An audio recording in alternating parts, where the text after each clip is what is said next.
Hello, everyone. Hello, welcome to this week's Royal Podcast Live, whatever you want to call I it.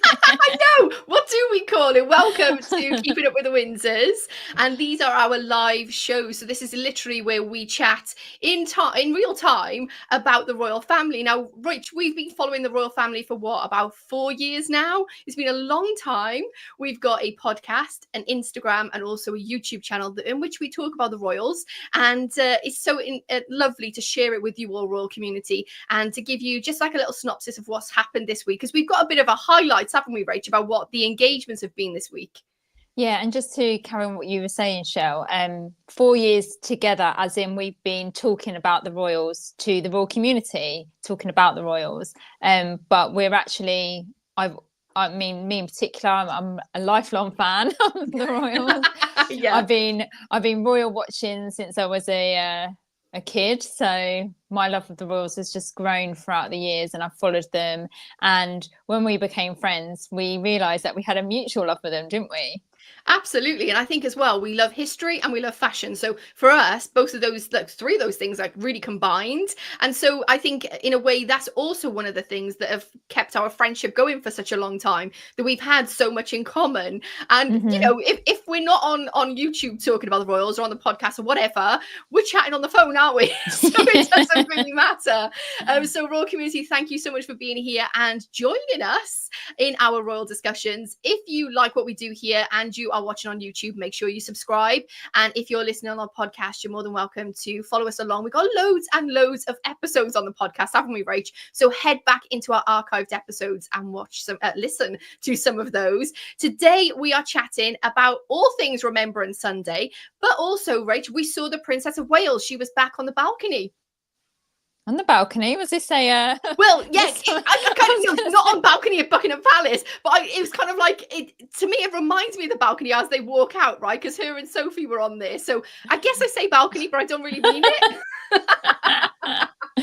Yeah, so let's start with Catherine. So we first saw Catherine on Saturday when she attended the Festival of Remembrance at the Royal Albert Hall, which I always watch every year, Royal Community, and I always shed a tear because it's very, very moving. If you've seen it, you'll know that they have ex-service men and women, and they also have veterans from World War II. So, and obviously as the years go on, those veterans are becoming less and less. So to hear their stories and reflect upon what they went through at the time is just incredible. So we saw Catherine, and it was just a delight to see her, Shell, wasn't it? I was so happy to see her looking so well. She looked beautiful. I loved what she was wearing. Obviously, it's not really the occasion for when we talk about fashion, but for me, she knocked it out of the park. And the rock was back. The sapphire rock was back. We hadn't seen it in the last few engagements and appearances that she's had. And it was lovely to see that rock as well. I always love seeing a bit of sparkly jewelry. Oh, Shell, I can't hear you. Sorry, I'm muted because I was typing and I didn't want it to come up on the microphone. I'm here. There was a lot of chat about whether the sapphire and diamond engagement ring will ever see the light of day now, because she was wearing that other ring that she had. It's back and we love it. And I think it was supposed to be back. I think what happens is mentally I'm off duty, so I'm taking the ring off, I'm pop it in the vault, and now I'm back to royal duties. The ring goes on and off we go. So I don't know. That's my speculation on it, whether that's true or not. Who knows? Yeah, and it was so nice to see other members of the family. Queen Camilla wasn't in attendance. We'll talk about her a bit later. But it was lovely to see Anne and Sir Tim. Edward and Sophie were there. The Gloucesters were there. So, and obviously the King. So it was a really nice occasion. Obviously a somber occasion, but it's just one of those events within the royal calendar that you'll always have a few of the members of the royal family, because as we know, they have such a strong connection to the military. So it's really important that they attend. And obviously the King is head of the armed forces, isn't he? He is. And just to take it back really quickly to fashion, did you see Brigitte? I'm hoping I'm pronouncing her names right. Did you see? Was she like, she had a lovely brooch? I think she looked spectacular. Her hair and her makeup was on point, and she Yeah. had like a little Union Jack cushion thing. I was like, I'm bringing that. Like, I love Yeah. it. I thought the Union Jack was a bag, and someone commented on our Instagram post saying, "Oh, it's actually, I think, a cushion." I was like, "Oh my god, I love it even more now." I love it. I think as well.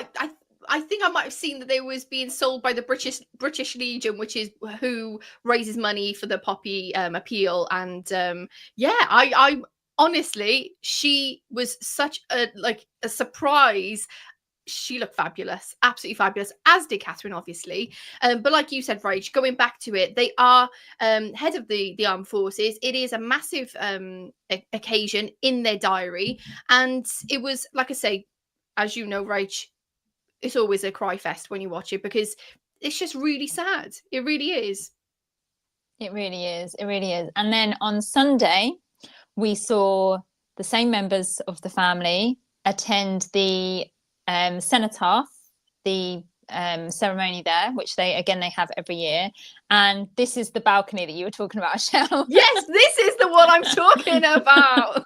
So we had Catherine and Sophie on one part of the balcony. Then we had the Duke and Duchess of Gloucester, and the Duke of Kent was there. I did see a photo of him, but he does attend still. He has someone else lay a wreath on his behalf because, as you've probably seen, he's quite frail now, so he obviously can't probably bend down and things like that. So it was nice to see him in attendance. Again, there was so much talk about Catherine, but can we just talk about William in that uniform? I mean, I think it is one of my favorite uniforms. I think he did look spectacular. That blue is great on him as well. I think it's one of his, like, if he went to a color analyst, it probably would be in his spectrum, Yeah, and William actually took the salute after as well, which is the parade that goes on after. Edward took it last year, and this year it was William's turn. So and that again, parade goes on for a while, doesn't it? Right? It does. It's a long time to be standing there. Exactly, it does. Now, Shell, there was a bit of controversy, not to do with Catherine, but kind of to do with Catherine. I don't know if you've seen this royal community, but over on Twitter/X, we're millennials, we always call it Twitter. We're always Twitter. There was a bit of uproar because we over here have I don't want to call her a broadcaster because she's not. I recognise her and know her from a reality TV show called Big Brother that she did years ago. Yeah. Narinda Keur, or Carr, I'm sorry if I pronounced it incorrectly. And she's on programmes such as Good Morning Britain, Channel 5 News, things like that. She put on her Twitter account, genuine question, why has Kate aged so much? Isn't she only 42? Is she a smoker? ? It's the only explanation. Now, as soon as I saw this, I was just like, yeah, Narinda, she's 42. She's not Benjamin Button. She's not going to go back down in age, is she? She's not going to look any younger. But also, she has cancer, or she has finished treatment for cancer. And the effects on the body that will have if you have someone that's in your life that has or had cancer, or you yourself have gone through it, it affects people in different ways, the treatment, I mean. And I just thought, oh my gosh, really? Are you talking about her appearance after everything that she's gone through this year? And she was getting some slack. Now, there were some extremists that were taking it because she is an Asian lady, that were taking it to the extreme and being racist and being misogynistic. And I don't agree with those comments. I never will do. But it was just the fact that I was like, kind of like, hang on a minute, that's double standards, because you're now calling out people who are attacking you, but you're doing exactly the same thing to someone that you've never met and commenting on their appearance. Yeah, exactly. And I didn't hear anything of this until I went on to X, Twitter, and it was very shocking to me. I think whenever you're photographing upwards, you're going to see the lines and puffiness of somebody's face, regardless of whether they are the most beautiful person in the whole world. Everyone has that, you know. I think we're so used to Photoshop pictures. There is texture to people's faces. Not everyone looks the same all the time, right? And that's just on a normal day, never mind somebody who's just finished cancer treatment. So it's for me, I think it was, how would I want to put it, it was I don't want to be too harsh on it, but I think it was uncalled for, is what I want to say. And I think she just put it out there and then not really thought of the other bits afterwards. And actually, commenting on somebody else's appearance is just rude anyway, really, isn't it? But I think we're so used to seeing these beautiful pictures of Catherine, but they're from perfect angles with maybe great lighting. Not everyone looks like that in real. Well, I say most people don't look like that in real life, right? But regardless, she's a beautiful woman. She's 42. If she was, you know, an 18-year-old or whatever, then you'd be, oh, you need a good night's sleep or whatever. She's not. I think she looks absolutely amazing for her age, and it is what it is. Like, I didn't look at her and go, oh, she looks tired, or I thought, oh my gosh, she is in this really poignant moment in a Remembrance Day service. It's not about what she looks like, it's that she showed up. She's feeling well enough to be there, and she's there honoring the people who have died, you know, sacrificing their lives for us. That's what's important. So for me, it was, like I say, it was just, yeah, it was inconsiderate, I thought. Yeah, and then I think you only had to look at the pictures of the previous night when we saw Catherine, and everyone was marveling on how amazing that she looked. Yeah. So, you know, it just goes to show you that, like you said, like angles of photos and things like that. Yeah. Catherine is easily one of the most beautiful women in terms of, like, when you think of an elegant lady, when you think of a classic beauty, you think of someone like Catherine, don't you? Yeah. So yeah, again, it was just uncalled for, but I thought it was worth mentioning. Also, I just love Catherine and Sophie together. I know. And there's amazing. That shot. Yeah, there was that shot of Sophie just holding Catherine's back as she was walking out. You're just like, yeah, they're so supportive of each other. And I think knowing what, you know, Catherine now is going to be photographed everywhere she goes. I mean, she always has been, but you know what I mean? It's going to be even more scrutinized. Hence this whole Twitter for a X thing.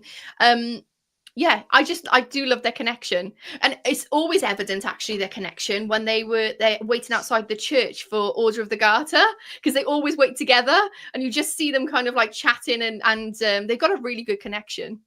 Yeah, they do, and it was just lovely to see them, and yeah, just lovely weekend of services, and you know, as we always support the poppy appeal, don't we? So yeah. It was just very nice, very touching. Staying with Catherine, but moving on. Catherine's carol concert Together at Christmas, it's been confirmed. Now, we've spoken about this previously, that one, we love the carol concert. Two, it was kind of a given, and we were praying that it was going to be back this year, but it has been confirmed. It will be filmed on Friday the 6th of December, with this year's focus being on how much we need each other, especially in the most difficult times of our lives. It will be broadcast on ITV on Christmas Eve for those of us here in the UK. And it's such a lovely event on Christmas Eve. It's such a lovely event, and the official press release said members of the royal family. So last year we had Beatrice and Edo, we had Zara and Mike, we had Sophie, the King, Queen Camilla, the Middletons. Like, there was a few of them were out last year, weren't they? So hopefully we will get a lot of them again this year, and the children, because we always love to see the children. But this is just such a feel-good service. They always have performances. I think this year it said Paloma Faith was one of the performers, and Gregory Porter. Yeah, so that would be really great to see. I just hope they have some classics this year, because last year they went a bit off kilter, and we were watching it being like, I don't know this one. Yeah, and then maybe they'll just like sneak in a carol that we all know, and then in between that. Yeah. Yeah, so this is just so festive, so lovely to see. It's always for the last few years been a highlight for us, and it just on Christmas Eve, it's just one of those things that just gets you in the Christmas spirit, doesn't it? It does. And they, from the press release today, it says 1,600 people will be filling up Westminster Abbey. And from that will be people who've worked in their communities to help others. And this, again, is what I love about this carol concert. They just haven't filled it with all their, whoever wants to come kind of thing. Everyone there is being rewarded for volunteering their time or working in a sector that needs support and just being brilliant at their jobs. And this is what it's all about, coming together and celebrating Christmas and having a little sing song. I mean, I'd love to be there. I'd love to be there. Where's our invite, please, royal family? I know. Maybe next year, Rach. Maybe next year. Maybe. Let's move on to Prince William. So as we know, he was in Cape Town in South Africa last week for the Earthshot Prize Awards, and he actually gave an interview with print media in Cape Town, and this was actually embargoed until after he left Cape Town. And this was also serialised in the Times, and it says, William said his vision for a different approach to the monarchy is being royal with a smaller R, and trying to do it for my generation, as he called for more empathetic global leadership. Now, there was a lot of royal fans that were like, I don't like the sound of this. Smaller R, royal R. What does this mean? Like, what does it mean? And some people were going as far on Twitter to say that, oh my God, does he mean maybe he won't have a coronation? Will there be no more like big royal weddings? Like, what's going on? I don't think that means that at all. Well, go on, Rach, carry on going. I'm sure I'll have my say in a minute. He also spoke of his hopes that Catherine will be back on overseas tours again next year. He said, I think hopefully Catherine will be doing a bit more next year. So we'll have some more trips lined up, hopefully. So fingers crossed, we will get a royal tour from William and Catherine. He also said that this dreadful and brutal year has been the hardest year in my life with the King and Catherine's cancer battles. I'm so proud of my wife. I'm proud of my father for handling things the way that they have. He admits that he enjoys freedom of being the Prince of Wales, but not the responsibility. And he said, do I like more responsibility? No. But do I like the freedom that I can build something like the Earthshot Prize? Yes, that's the future for me. Which I thought was a very interesting thing to say. And we also found out something a little personal, a little bit of family tidbit, where he said Charlotte didn't like his new beard. He said Charlotte didn't like it the first time. I got floods of tears, so I had to shave it off. Then I grew it back. I convinced her it was going to be okay.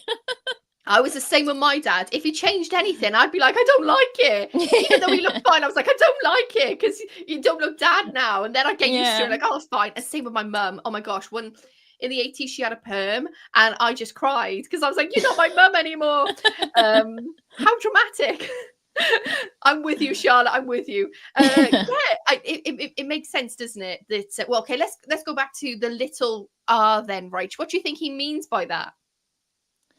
I think we've always thought that, especially William's generation, when it becomes his time, he's going to do things his own way. I think we've seen things, especially since Queen Elizabeth II passed away. We never would have seen William, for example, with a beard. Ever.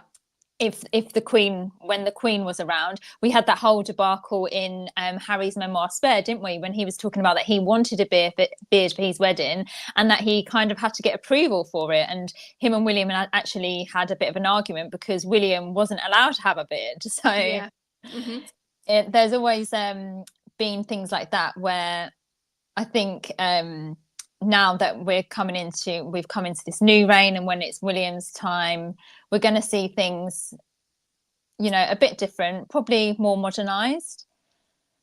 Maybe, we've spoken about Buckingham Palace before, about Clarence House, like what will happen to all these buildings, these residences. I say residences because Buckingham Palace, nobody lives there now in terms of royal family. So it will be, I think it'll be interesting to see what will happen when William's time does come. I think we've seen it particularly, like he said, like with the Earthshot Prize, with Homewards, that he's really able to do things in his own way. And I think this is a way that he's doing it. You know, we wouldn't necessarily at the time, years ago, when Prince Charles was Prince of Wales, it was a very big thing, wasn't it, to set up the oh my gosh, what's it called? The Prince's Trust, yes. So I think this is William's own way of doing his own thing, his own way. Yeah. I keep going back and forth because I'm saying things and I'm like, but that doesn't mean a small r. So I just conscious, was it stream of consciousness, Royal Community? Just go with me on this. So I think what they mean is not having like the bells and whistles, but they in a symbolic way rather than the person way. And I guess what I mean by that is maybe we won't see them as much with grandeur, with big jewels, that type of thing, but you'll see them with little handmade jewelry from a stall that is you know, that they'll be more accessible to the people, but not unattainable. Because there's stuff that they could do, right? They could ride down the mall with all their jewels on it in a big massive carriage. We only really get to see that with the coronation, right? But I guess the little r means that they're going to bring a bit more humanity, and we're seeing that with the social media, in the sense that we never would have seen behind the scenes of the coronation. Can you remember that reel that we had? That was so amazing. I've seen like all the kids like, oh, like, wow, it was just brilliant. We were also seeing a bit more back. I remember when we had those shots. You remember Chris Jackson taking those pictures of Catherine and William at the first ever Earthshot Prize, and it was just as they were about to go on stage. You'd never see those shots. I think it's things like that. We're going to get a little snapshot into what it's like to be a royal, and it'll be a little bit more like that. I still think we're going to get the state opening of Parliament the way that it is with the crowns. I think we will have a coronation in the way that it is.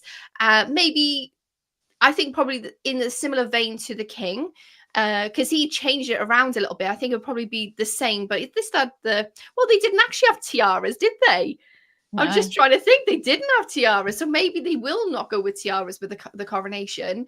And I agree with you, Rach. I think they'll open up a lot of the rooms and make revenue for the Royal Collection Trust, and allow the royal the community to be part of the legacy of having a monarchy.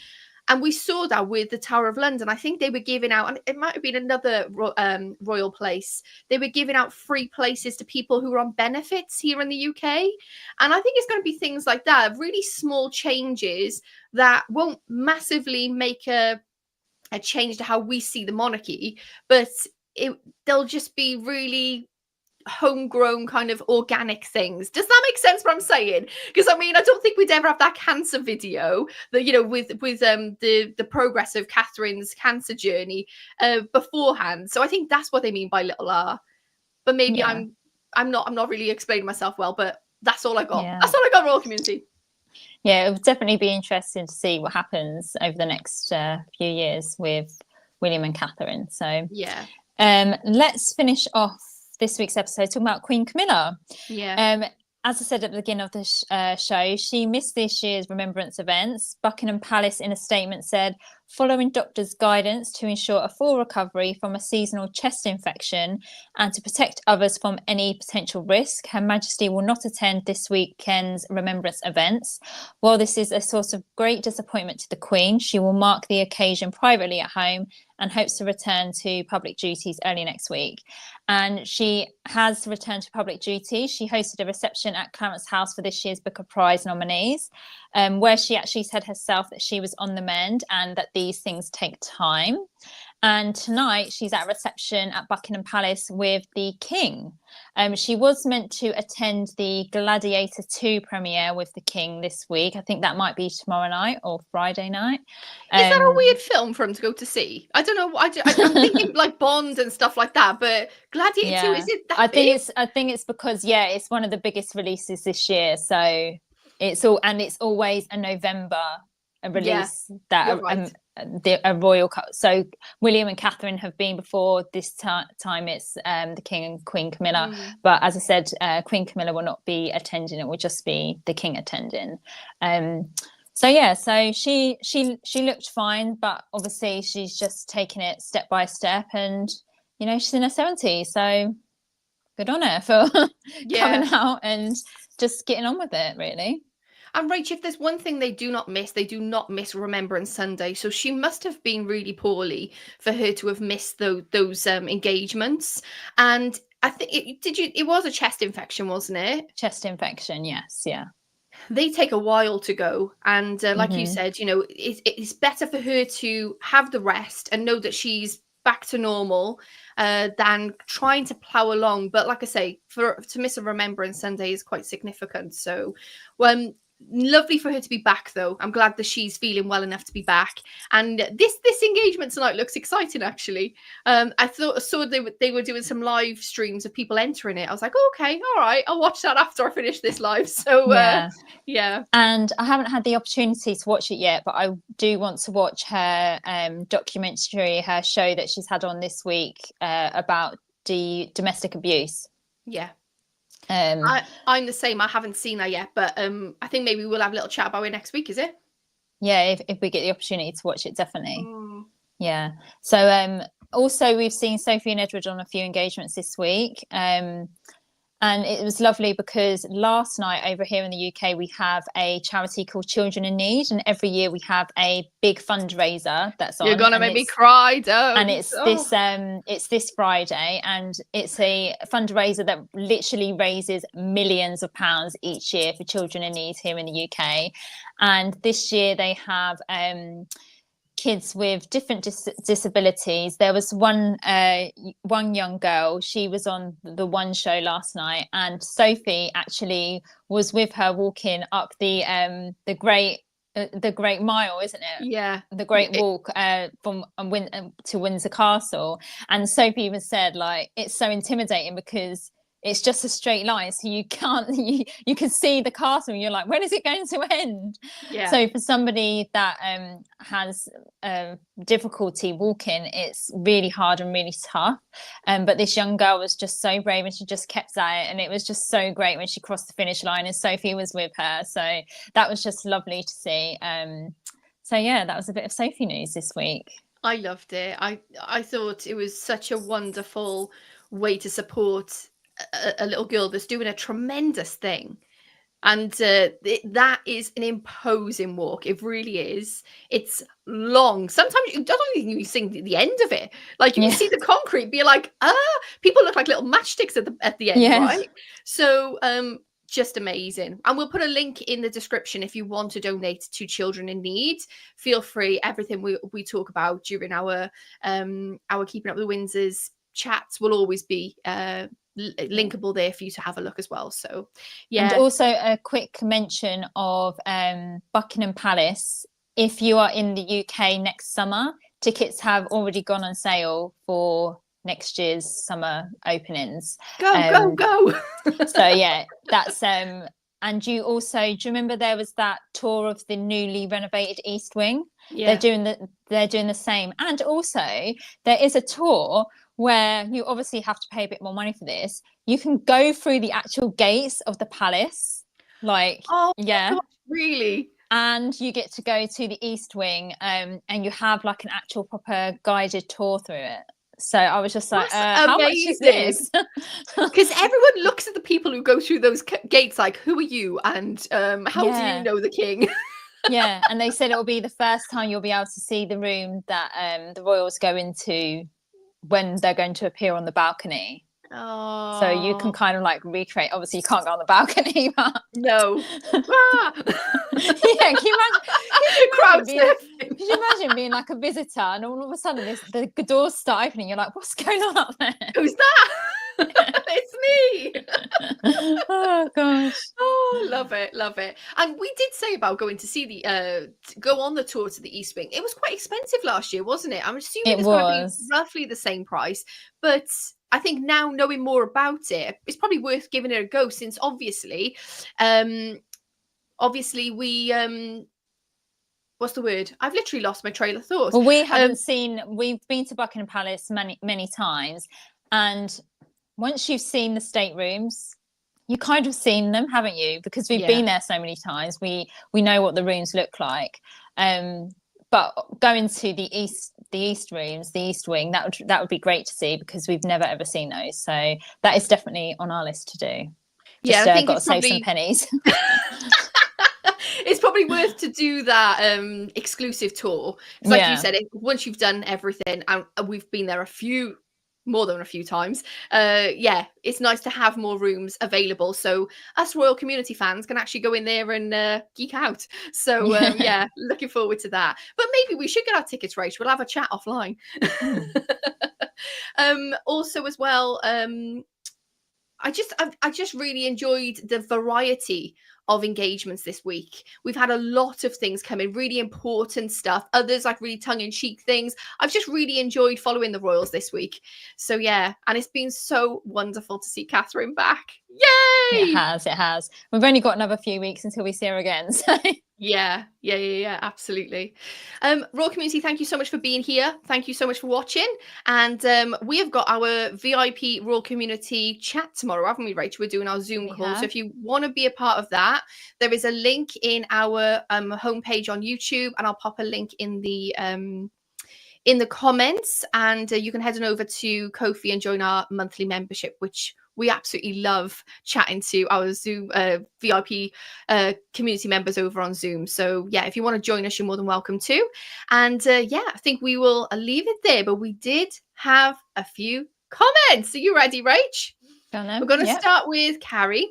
Carrie said, I was visiting a friend in Chicago over the weekend and only saw a little bit of that comment about Catherine and thought it was ridiculous. Yeah, I know. There's no other word for it, Carrie, is there? I know. And then can'thelpyou.com. Can I think it was, what was the comment about Catherine? Well, you'll have to rewind it when we press end stream. But it was a tweet that was mentioned that basically was saying Catherine looked, was it old, Rich? Is that what it said? I can't remember. Oh, is she a smoker is what it says. Is she a smoker? Yeah. It's the only explanation. Yeah. And obviously go back, rewind, and you'll be able to hear our thoughts on that. And then A said, love you guys. Thanks. Aww, thanks. Aww. Thanks for being here. We love you too. Thank you. So if you have any comments about the royal engagements this week, make sure you use the comment box below and pop every thing, put your thoughts there. It would be nice to have a little conversation after this goes live. And if you're listening anywhere to this, make sure you come on over and follow us on Instagram at Keeping Up the Windsors Pod. And have your say over there. Thanks so much for being here, and see you next week on Keeping Up with the Windsors.